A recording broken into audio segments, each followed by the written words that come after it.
Baik, di sini saya akan menjelaskan tentang latar belakang penilaian indrawi. Penilaian indrawi adalah penilaian mutu berdasarkan persepsi panca indera manusia, seperti penglihatan, penciuman, perabaan, pengecapan, dan pendengaran. Metode ini banyak digunakan dalam industri pangan karena dinilai sangat cepat, mudah, dan tidak memerlukan alat yang rumit. Lalu, saya akan menjelaskan tentang pengertian pengujian deskripsi. Pengujian deskripsi adalah salah satu metode dalam penilaian indrawi. Nah, pengujian ini bertujuan untuk menggambarkan secara rinci karakteristik sensori suatu produk pangan, termasuk produk perikanan. Nah, uji ini dilakukan oleh panelis yang terlatih untuk mendeteksi, mengidentifikasi, serta mengukur intensitas atribut-atribut sensori seperti rasa, bau, tekstur, warna, dan penampakan secara sistematis. Baik, di sini saya akan menjelaskan tentang jenis pengujian deskripsi. Yang pertama itu ada descriptive analysis. Qualitative descriptive analysis atau QDA adalah jenis uji deskripsi yang paling dikenal dan banyak digunakan di industri pangan. Metode ini melibatkan panelis terlatih untuk mengevaluasi dan mengukur intensitas atribut. Seperti skalanya 0 sampai 10. Terus yang kedua ada flavor profile method. Flavor profile method itu adalah teknik uji deskripsi yang lebih fokus pada identifikasi dan penilaian atribut, rasa, dan aroma secara keseluruhan.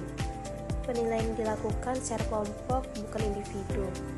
Dan hasilnya itu berupa deskripsi verbal mengenai rasa dominan, intensitas, serta keseimbangan rasa. Yang ketiga itu ada texture profile method.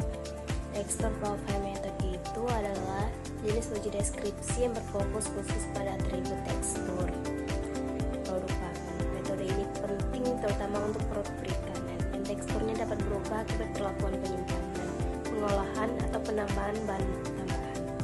Yang keempat itu ada spectrum method. Spectrum method adalah metode deskriptif yang menggunakan skala standar yang sangat terkontrol dan mengharuskan panelis untuk menyesuaikan persepsi mereka dengan skala referensi absolut. Panelis dilatih secara intensif untuk mengukur intensitas sensori berdasarkan contoh atau standar.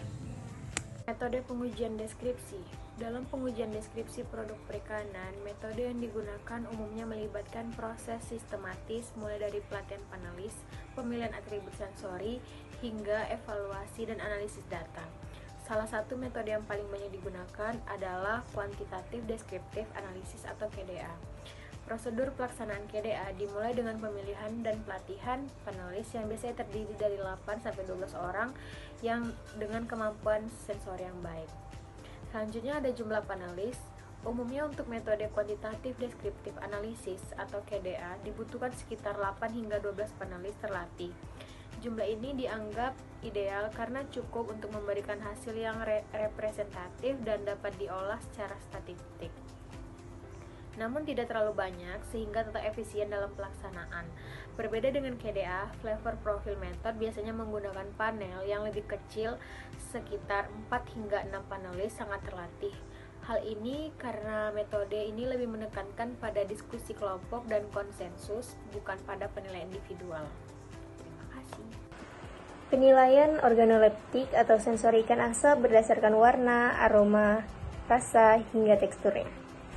Menggunakan skala dari 0 sampai dengan 10, dengan angka 10 menunjukkan intensitas tertinggi. Sehingga H1 diterima, yang berarti ada perbedaan signifikan antara rata-rata skor atribut. Pada perhitungan kali ini, didapatkan hasil nilai rata-rata umum, yaitu sebesar 6,675. Dan hitung total variasi antar kelompok sebesar 42,15. Hitungan rata-rata kuadratnya yaitu sebesar 14,05, F hitungnya sebesar 25,32. Jika dibandingkan dengan F tabel sebesar 2,87, karena F hitungnya lebih besar dari F tabel, maka H0 ditolak. Berdasarkan penjelasan sebelumnya, dapat disimpulkan bahwa penilaian indrawi produk perikanan merupakan metode penting dalam menilai mutu sensori seperti warna, aroma, rasa, dan tekstur. Melalui pengujian deskripsi, khususnya dengan metode seperti quantitative descriptive analysis, diperoleh gambaran objektif mengenai karakteristik produk yang dinilai oleh panelis terlatih. Dari hasil analisis statistik dapat diketahui atribut mana yang unggul maupun yang perlu diperbaiki, sehingga informasi ini sangat bermanfaat bagi penggambaran produk perikanan yang berkualitas dan sesuai preferensi konsumen.